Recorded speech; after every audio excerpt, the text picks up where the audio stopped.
Hello बच्चों, कैसे हो? तो चलो आज हम क्या करेंगे? आज हम करेंगे phenols and ethers. Hope so last time जो हमने मैकेनिज्म किया था वो आप लोगों को समझ में आया था, क्लियर हुआ था। इन केस कभी भी आपको कोई भी डिफिकल्टी लगती है तो आप कमेंट्स में लिख सकते हो, ठीक है? So now let's start with phenols पहले, क्योंकि हम एलिफेटिक ऑलरेडी कर चुके हैं alcohols. So now we are going for the aromatic. Aromatic में ये फिनॉल है, राइट?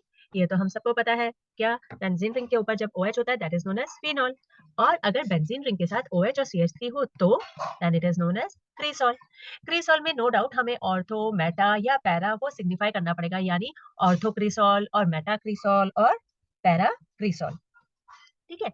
अब ये तुम्हें दिख रहा है डाईऑल। डाईऑल किसमें है? ये एरोमेटिक में है। एरोमेटिक में जो ये डाईऑल है इसको हम क्या बोलते हैं? ये तुम देख रहे हो, एक ऑर्थो पोजीशन पे है, one another one is Meta position, another one is para position. ये तीन इंपॉर्टेंट है। नाम, नॉर्मल नाम जो आईपैक नेम है वो हमें पता है, benzene 1 2 diol benzene, 1 3 diol benzene, 1 4 diol, right?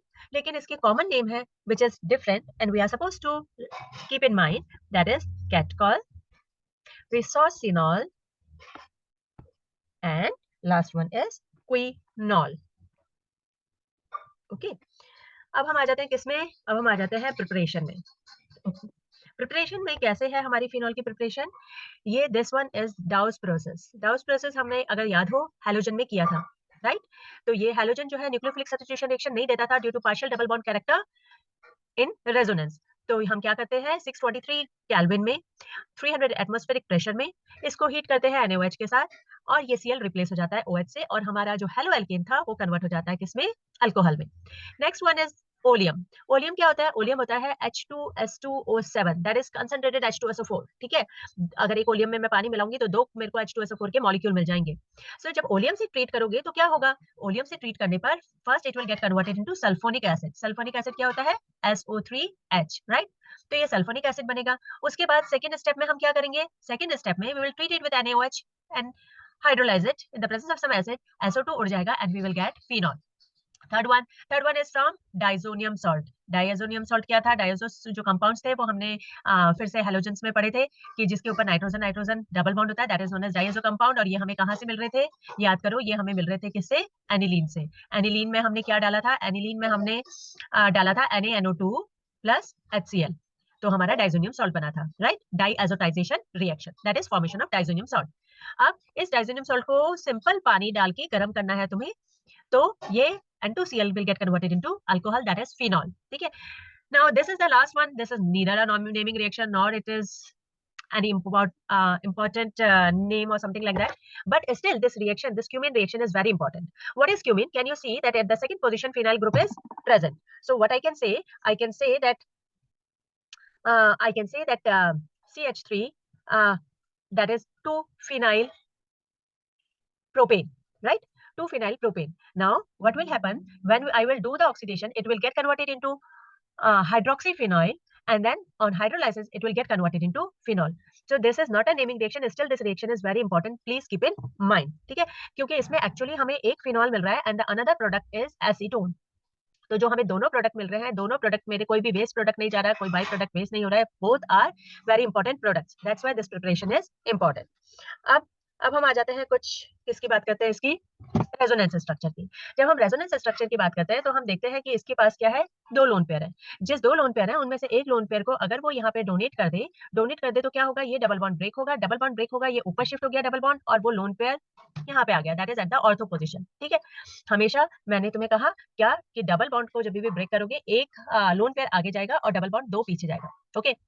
दो ये आगे, देखो देखो 1 2, ये 2 पोजीशन आगे गया, यहाँ पे चला गया, और ये जो डबल बॉन्ड था ये एक पोजीशन पीछे गया, यानी यहाँ पे आ गया, राइट?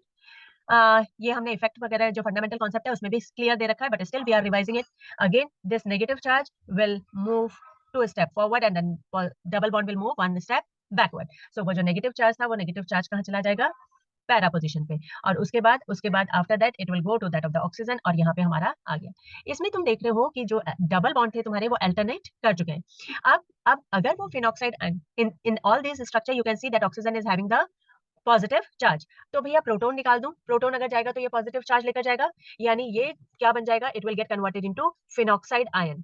तो ये जो फिनॉक्साइड आयन है मेरा, ये फेनोक्साइड आयन कैसा हो रहा है? रेजोनेंस स्टेबलाइज्ड हो रहा है। यानी जब फेनोक्साइड आयन रेजोनेंस स्टेबलाइज्ड हो रहा है, वो जल्दी-जल्दी प्रोटॉन को रिलीज कर रहा है for having a negative charge on the oxygen instead of a positive charge, and that's why, because it is releasing that proton very easily, very quickly, very fastly, that's why we can say that it is acidic in nature. So whenever we are comparing it with that of the normal alcohols, then on this normal alcohols, when they are giving the proton, they are getting converted into alkoxides ions, and these alkoxide ions, they doesn't have any resonance stability. That's why they are not ready to give the proton, while here after releasing the proton, it is getting converted into phenoxide ion, which is resonance stabilized, and that's why this is more acidic. Phenols, they are more acidic than that of the alcohols. कि अगर alcohol है और phenol है और वो हमें arrange करने को बोलता है एसिडिक या बेसिक, तो वो क्या पूछ रहा है? If he is asking us to arrange them in the basic nature, then we will say that alcohols, they are more basic. If they are asking us to arrange in the acidic manner, then we will say that phenol is more acidic, right? ये basic फंडा clear हो गया। अब हम आ जाते हैं एक और दूसरे पे कौन सा फंडामेंटल इफेक्ट्स में आपको सिखा रखा है, but still I am telling you, क्या ये जो फिनॉल है, ये फिनॉल में अगर कोई और ग्रुप लगा हुआ है जैसे नाइट्रो या मिथाइल ग्रुप, तो हमें देखना पड़ेगा कि वो जो ग्रुप लगा हुआ है मेरे एडजेसेंट पे, वो कैसा है, इलेक्ट्रॉन डोनेटिंग है या इलेक्ट्रॉन विड्रॉइंग है। इलेक्ट्रॉन डोनेटिंग जो प्लस साइड इफेक्ट होते हैं फंडामेंटल कॉन्सेप्ट्स में देखना, they will increase the basicity, वो क्योंकि इलेक्ट्रॉन डोनेट करते हैं, इलेक्ट्रॉन डोनेट करने से ऑक्सीजन पे इलेक्ट्रॉन डेंसिटी इंक्रीज हो जाती है, OH बॉन्ड स्ट्रांग हो जाता है, so it will go along with that of the hydrogen, right. लेकिन माइनस साइड इफेक्ट में नाइट्रो ग्रुप अगर है, तो वो इलेक्ट्रॉन डेंसिटी डिक्रीज कर देगा, जिसकी वजह से वो प्रोटॉन को इजीली रिलीज करेगा, and it will increase the acidic nature, right. So what I can से सिंपली दैट सबसे ज्यादा acidic number 1 this one, number 2 is phenol, number 3 is cresol, and number 4 is aliphatic alcohol. ठीक है, this is the arrangement for that of the acidic nature. Okay, now let's come to the properties. जब हम properties की बात करते हैं तो phenol, क्योंकि हम देख चुके हैं phenol is acidic in nature, that's why जब मैं सोडियम के साथ ट्रीट करूंगी तो it will give sodium phenoxide and evolve the hydrogen gas, right, क्योंकि सोडियम ज्यादा इलेक्ट्रोपॉजिटिव है than that of the hydrogen. अब एसिटाइल एनहाइड्राइड, इस एसिटाइल एनहाइड्राइड जो है वो हमें क्या देगा, COCH3, यानी अगर ध्यान से देखो तो ये एसिटॉक्सी, यानी ये कौन सा ग्रुप हो गया, ये तुम्हारा एस्टर ग्रुप आ गया है, राइट। इसमें एक चीज और ध्यान रखना कि अगर मैं एसिड या एसिड का कोई भी डेरिवेटिव यूज करती हूँ तो सारे में तुम्हें एक जो कॉमन दिख रहा है that is RCO group, right. चाहे मैं एसिड लूं, एसाइल हैलाइड लूं, अमाइड लूं या एनहाइड्राइड लूं, सब में तुम्हें क्या दिख रहा है, RCO ग्रुप। यानी यहाँ पे तो नो डाउट मैं तुम्हें एनहाइड्राइड से दिखा रही हूँ, लेकिन मैं एक्चुअली इनमें से कोई भी यूज करूं तो ये सब के सब मेरे को RCO ग्रुप देने के लिए कैपेबल है। ओके, अब तो ये हमारा क्या बन गया, ये हमारा H हटा, बाई प्रोडक्ट विल वेरी, और हमें मिल गया एस्टर ग्रुप, राइट। अब अगर मैं ऑक्सीडाइजिंग एजेंट के साथ करूंगी Na2Cr2O7, because we can see here this is a secondary alcohol, right. यहाँ पे तुम देखोगे ये जो फिनॉल है, इस फिनॉल के इधर इधर दोनों जगह कार्बन है, जिस कार्बन के पास OH है, राइट। इसका मतलब ये कैसा हुआ, 2 डिग्री अल्कोहल हुआ, क्योंकि ये 2 डिग्री अल्कोहल है तो obviously it will get converted into ketone. तो यहाँ पे आपको क्या मिल गया, यहाँ पे आपको मिला क्विनॉल। ओके, यहाँ पे अगर हम जिंक डस्ट के साथ हम करेंगे तो it will get converted into benzene. ये रिएक्शन हमारे बहुत काम आने वाली है, कहाँ, कन्वर्जेंस में, राइट। अब ये क्या है भाई, ये थोड़ा सा different, let's see this one. यहाँ पे अगर हम देखें तो हम क्या देखेंगे कि जब मैं ब्रोमिनेशन करवा रही हूँ पानी की प्रेजेंस में, पानी कैसा है मेरा, पोलर। जब मैं ब्रोमिनेशन करा रही हूँ कार्बन डाइसल्फाइड की प्रेजेंस में, कार्बन डाइसल्फाइड कैसा है मेरा, नॉन पोलर, ठीक है। तो पोलर की जब प्रेजेंस में हम करवाएंगे तो ब्रोमीन जो है वो इमीडिएटली जो है तीनों पोजीशन पे, कौन सी 3 पोजीशन है मेरी, 2 4 6, राइट। तो मेरे को क्या मिल जाएगा, 2 4 6 ट्राई ब्रोमोफिनॉल, राइट। जबकि अगर मैं नॉन पोलर सॉल्वेंट की प्रेजेंस में कराऊंगी तो I will have normal products that is orthobromophenol and parabromophenol. No doubt para will be more in quantity. अब हम आ जाते हैं कि इसमें nitration, HNO3 in the presence of H2SO4। तो फिर फर्क क्या है, यहाँ पे ध्यान से देखा, यानी एक में मैंने कंसंट्रेटेड लिया, एक में मैंने डाइल्यूट लिया। जिसमें डाइल्यूट लिया उसमें मेरा नॉर्मल प्रोडक्ट बना, यानी ortho nitrophenol and para nitrophenol.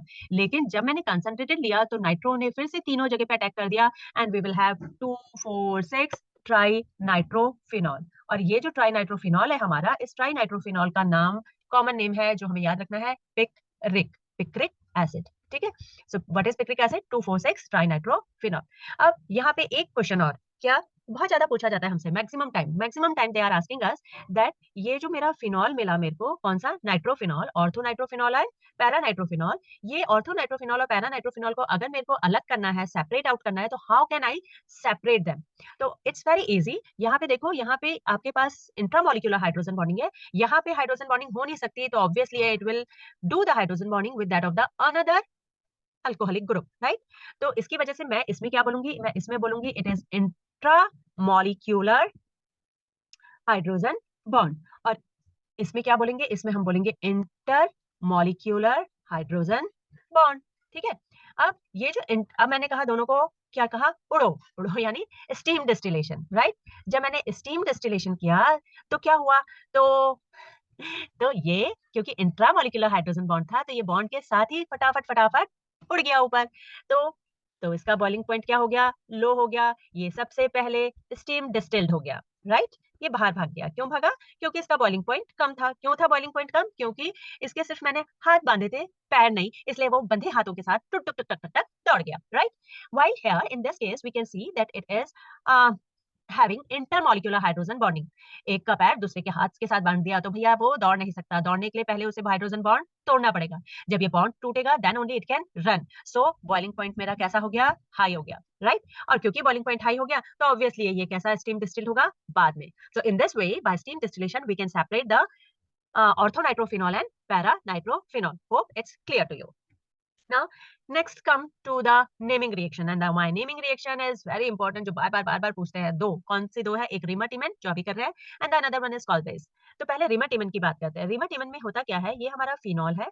इस फिनॉल को मैं क्या करती हूँ, हमेशा ध्यान रखना, जितने भी रिएक्शंस तुम करोगे ना, हमेशा पहले बेस की प्रेजेंस में करोगे, so that it will get converted into salt. तो ये ONA बन गया, ठीक है, सोडियम फिनॉक्साइड आयन बन गया। अब इस सोडियम फिनॉक्साइड आयन में हम क्या डालेंगे, क्लोरोफॉर्म, दैट इज CHCl3। जैसे क्लोरोफॉर्म में डालूंगी तो ये जो हाइड्रोजन है ये एक H के साथ HCl निकाल देगा, तो फिर क्या रह गया, ये रह गया हमारा ONA, और यहाँ पे हो गया CHCl2, राइट? अब हम क्या करेंगे, अब हम इसका क्या करेंगे, इसका हाइड्रोलाइसिस करेंगे, ठीक है? कैसा हाइड्रोलाइसिस? ये hydrolysis in the presence of acid करेंगे, और यहाँ पे मेरे को मिल जाएगा, क्या मिल जाएगा, OH, that is again phenol, और यहाँ पे CHO। अरे ये CHO कहाँ से आया? याद करो, आप लोगों को बताया था, एक कार्बन का जब ये क्लोरीन के मैं हाइड्रोलाइसिस कर रही हूँ तो दो OH जो होंगे वो क्या होंगे, दो OH स्टेबल नहीं होंगे, क्योंकि ये दो OH स्टेबिलिटी नहीं होगी तो क्या होगा, H2O निकल जाएगा। H2O निकल जाएगा तो कार्बन और ऑक्सीजन के बीच में डबल बॉन्ड आ जाएगा। डबल बॉन्ड आया तो ये देखो क्या बन गया, CHO, that is an aldehyde, and that's why we are having this aldehyde. तो इसका आईयूपैक नेम क्या बोलेंगे? आईयूपैक नेम के लिए हमारे पास क्या है, प्रायोरिटी किसकी है ये देखना ज्यादा इंपॉर्टेंट है। तो प्रायोरिटी है मेरी एल्डिहाइड की, तो no doubt this is a benzaldehyde, ठीक है ना? अब बेंजल्डिहाइड है और इसका अगर फर्स्ट कार्बन है तो ये कार्बन हुआ मेरा second, so I can say that 2 hydroxy benzaldehyde, right? This is the IUPAC name, but common name is salicylaldehyde. Okay, now we will go for the another naming reaction, that is Colbase. Colbase में क्या करेंगे, Colbase में भी no doubt phenol लेंगे। Phenol लेंगे तो क्या करेंगे, उसके अभी बेस के साथ रिएक्ट करेंगे, बेस के साथ रिएक्ट करने से क्या होगा, सॉल्ट बनेगा, तो बना दो फटाफट, ठीक है? अब अब हम क्या करेंगे, now we will treat it with that of the carbon dioxide. Carbon dioxide करने से क्या होगा, कार्बन डाइऑक्साइड करने से यहाँ पे कार्बन जो है वो CO2 लगेगा विद अ नेगेटिव चार्ज। फिर क्या करें, फिर हाइड्रोलाइसिस कर दें इन द प्रेजेंस ऑफ एसिड। उससे क्या होगा, जो सॉल्ट था वो फिर से अल्कोहल में OH में, और ये COH में कन्वर्ट हो जाएगा। सो इसका नाम क्या हुआ, no doubt this one is benzoic acid, और बेंजोइक एसिड में सेकंड पोजीशन पे OH ग्रुप है, दैट्स व्हाई 2 हाइड्रोक्सी, ठीक है, क्योंकि उसकी हाइड्रोक्सी की priority is less than that of the carboxylic acid, ठीक है? And this one is known as salicylic acid, ठीक है? तो वो सैलिसिलैल्डिहाइड था, ये सैलिसाइलिक एसिड है। ये जो सैलिसाइलिक एसिड है, ये सैलिसाइलिक एसिड मेरा बहुत इंपॉर्टेंट है, क्योंकि मैं इससे बनाने वाली हूँ एस्प्रिन। एस्प्रिन सर दर्द की दवा, या फिर मैं कहूँ ब्लड थिनर, या फिर मैं कहूँ medicine which is given for the patients of heart, ठीक है? हार्ट डिजीजेस के जो पेशेंट्स होते हैं उनके लिए ये एस्प्रिन यूज की जाती है, ताकि ब्लड जो है थिन रहे और हार्ट को प्रॉब्लम कम हो। तो क्या था मेरा, ये था मेरा सैलिसिलिक एसिड, राइट? इस सैलिसिलिक एसिड का क्या करेंगे हम, acetylation. What do you mean by acetylation? Acetyl group का इंट्रोडक्शन। एसिटाइल ग्रुप याद करो, अभी मैंने कहा था कार्बोक्सिलिक एसिड और उसके सारे जो डेरिवेटिव्स होते हैं वो इस एसिटाइल ग्रुप को इंट्रोड्यूस करते हैं, राइट? तो फिर से हम एनहाइड्राइड ले लें, CO whole twice O, what will happen, ये तुम्हारा कार्बोक्सिलिक एसिड तो वैसा ही है और ये जो O था वो OCOCH3 बन गया, राइट? तो यानी हम क्या बोलेंगे 2SC taxi benzoic acid. This is the IUPAC name of aspirin. तो ये इंपॉर्टेंट है, ये याद रखोगे, ठीक है? It's easy. अब अब हम आ जाते हैं किसमें, ethers. Ethers that is ROR। अगर ये R दोनों जगह सेम है तो मैं कहूंगी सिमेट्रिकल ईथर, अगर ये R मेरा डिफरेंट है तो मैं कहूंगी अनसिमेट्रिकल ईथर। नाम नाम में हम क्या बोलते हैं, नाम में हम इसे बोलते हैं एल्कोक्सी एल्केन।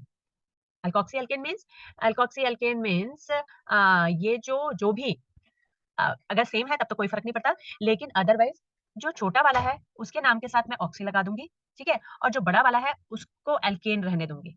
ओके, तो यहाँ पे दोनों कार्बन सेम है तो मेरे को कोई प्रॉब्लम नहीं है, then we will say methoxy methane, sorry, this one will be ethoxy propane, ठीक है। क्या बोला मैंने ध्यान रखने के लिए, the carbon which is having less alkyl group that will be termed as oxy, and the one which is having more carbon it will be acting like a parent, that is alkane। okay, अब हम preparation में आ जाते हैं। जब हम preparation को देखें तो इसकी दो ही प्रिपरेशन है। एक प्रिपरेशन जो तुमने मैकेनिज्म में देखी थी, कैसे देखी थी, दो अल्कोहल लिए थे, कंसंट्रेटेड H2SO4 लिया था, लेकिन 413 केल्विन लिया था, राइट। 443 पे अल्कीन बन रहा था, 413 पे ईथर बन रहा था, right. One is that preparation, एक प्रिपरेशन तो वो हो गई। Second preparation is Williamson's. ये जो विलियमसन्स है सिंथेसिस या जो प्रिपरेशन है, दिस इज वेरी इंपॉर्टेंट। क्यों? क्योंकि भैया दो ही तो प्रिपरेशन है, एक तो अल्कोहल से करी हमने 413 केल्विन में, और विलियमसन्स में विलियमसन्स कहता है रोना ना ना ना अल्काइल हैलाइड, ठीक है। रो रो कोई भी सकता है, छोटा बच्चा रो रहा है, बीच का बच्चा रो रहा है, बड़ा बुढ़ा रो रहा है, राइट, कोई भी रो सकता है। ओके, लेकिन जो अल्काइल हैलाइड है वो कैसा होना चाहिए, it should be primary only, ठीक है, वो सिर्फ और सिर्फ प्राइमरी होना चाहिए। क्या हो अगर मैं प्राइमरी की जगह सेकेंडरी कर दूं, ओके मैं काम चला लूंगी। क्या करूं अगर मैं इसको सेकेंडरी की बजाय टर्शरी कर दूं, sorry but no, no a big no, ठीक है। सो अल्काइल हैलाइड कैसा होना चाहिए, सबसे ज्यादा इंपॉर्टेंट है, it should be 1 degree. 2 degree होगा चला लूंगी, 3 डिग्री बिल्कुल नहीं चलेगा ये, लेकिन ये जो रोना है वो मैं चाहे 1 डिग्री करो, चाहे 2 डिग्री करो, चाहे 3 डिग्री करो, that doesn't matter to me. और ये क्या होगा, NaX निकल जाएगा और मेरा बन जाएगा ROR, दैट इज ईथर, ठीक है, सिमेट्रिकल या फिर अनसिमेट्रिकल। अब अब यहीं पे पहले हम क्या करें, हम एक एरोमेटिक ईथर भी देख लें। एरोमेटिक ईथर यानी बेंजीन के ऊपर OCH3, that is methoxy benzene, ठीक है। ये जो मिथॉक्सी बेंजीन है, this common name is anisole, ठीक है। तो एनीसोल आप याद रखोगे, anisole is the common name of methoxy benzene. अब जनरली मतलब प्रिपरेशन तो हमारी खत्म हो गई, तो अब हम क्या करेंगे, ये मिथॉक्सी बेंजीन कैसे बनाएंगे, ये मिथॉक्सी बेंजीन बनाने के लिए क्या करना, एक लेना CH3I और दूसरा लेना ये बेंजीन रिंग के ऊपर Na, राइट, रोना। सो NaX निकल जाएगा and it will get CH3I, है ना। तो ये 1 डिग्री है मेरा, तो मेरे को क्या मिल गया, मेरे को मिल गया एनिसोल। अब ये जो एनिसोल मेरा बना है, इस एनिसोल की प्रॉपर्टीज प्रॉपर्टीज अगर मैं इसको HI के साथ करती हूँ, ये वापस से मेरे को फिनॉल देगा प्लस अल्काइल हैलाइड, ठीक है। अगर ब्रोमिनेशन करती हूँ इन the presence of ethanoic acid, तो ये क्या देगा, normal ortho and para bromo anisole, ठीक है। अगर मैं एल्काइलेशन करती हूँ, this one is Friedel craft reaction, right. अगर मैं एल्काइलेशन करती हूँ CH3Cl in the presence of anhydrous AlCl3, तो ये क्या देगा, CH3 ग्रुप अटैच हो जाएगा ऑर्थो पैरा पोजीशन पे। अगर मैं एसिटाइलेशन करती हूँ, CH3CO ग्रुप करती हूँ, तो COCH3 ग्रुप ऐड हो जाएगा ऑर्थो और पैरा पोजीशन पे, राइट। अगर मैं concentrated HNO3 in the presence of H2SO4 करें, तो this is a nitronium ion formation, यानी नाइट्रेशन होगा, तो ortho and para nitro compounds बन जाएंगे। फिर से हमेशा para will be more stable due to less steric hindrance, ठीक है। अब लास्ट लेकिन सबसे ज्यादा इंपॉर्टेंट क्या, ये जो मेरा देखना ध्यान से, CH3O C2H5, ओके, दूसरा वाला मैं कर रही हूँ CH3O C CH3H CH3, right. तीसरे में मैंने किया CH3O C CH3 CH3 CH3। तुम्हें दिख रहा है, क्या दिख रहा है, ओ आपने एक साइड तो हमेशा CH3 लिया है, दूसरी साइड एक बार आपने 1 डिग्री लिया है, एक बार आपने 2 डिग्री लिया है, एक बार आपने 3 डिग्री लिया है, राइट। अब मैं क्या करूंगी, मैं इसको करूंगी सबको HI से ट्रीट। जब मैं HI से ट्रीट करूंगी तो मेरे याद करो विलियमसन्स ने बोला था कि छोटा वाला जो है अल्काइल हैलाइड होना चाहिए और बड़ा वाला रोना होना चाहिए, लेकिन यहाँ पे when the reaction is getting reversed, उस समय मेरे को छोटा वाला जो है CH3 वो हैलाइड दे रहा है और जो बड़ा वाला है वो अल्कोहल दे रहा है, ओके फाइन, नो प्रॉब्लम, ये तो बिल्कुल सही है। यहाँ पे देखूं फिर से ये अल्काइल हैलाइड दे रहा है, जबकि ये वाला मेरे को क्या दे रहा है, CHOH अल्कोहल दे रहा है, नो प्रॉब्लम। अब प्रॉब्लम कहाँ आई, this one is the major problem. अब मेरे का क्या हुआ, CH3OH मिला, जबकि ये CH3 होल थ्राइस CI मिला। व्हाई, क्यों ऐसा? क्योंकि ये दोनों जो है वो SN2 मैकेनिज्म को फॉलो कर रहे हैं, जिसमें स्टेरिक हिंड्रेंस रिस्पांसिबल होती है और इसलिए प्राइमरी जो है वो हैलोजन दे देता है। लेकिन यहाँ पे टर्शरी जैसे ही आता है तो स्टेरिक हिंड्रेंस बहुत ज्यादा हो जाती है, इसलिए वो SN2 को छोड़कर आ गया किसमें, SN1 मैकेनिज्म। जैसे ही SN1 मैकेनिज्म में आया तो stability of carbocation is tertiary secondary 1 degree. So tertiary carbocation सबसे ज्यादा स्टेबल है, इसलिए ये कार्बोकेटाइन बनाएगा। अगर ये कार्बोकेटाइन बनाएगा तो ऑब्वियसली आयोडाइड आयन इस पे अटैक करेगा और इसका प्रोडक्ट बनेगा हैलोजन वाला, दूसरे का बनेगा अल्कोहल। ठीक है, please please please keep this in mind, क्योंकि इतना बोलने के बाद भी कभी कभी तुम लोग गड़बड़ कर देते हो। ठीक है, ध्यान रखना दिस वन, ये रीजनिंग भी इंपॉर्टेंट है और ये प्रोडक्ट भी इंपॉर्टेंट है। That's all for today. ठीक है, अब हम करेंगे नेक्स्ट क्लास में क्या करेंगे, aldehydes and ketones. Okay, till then bye, love you.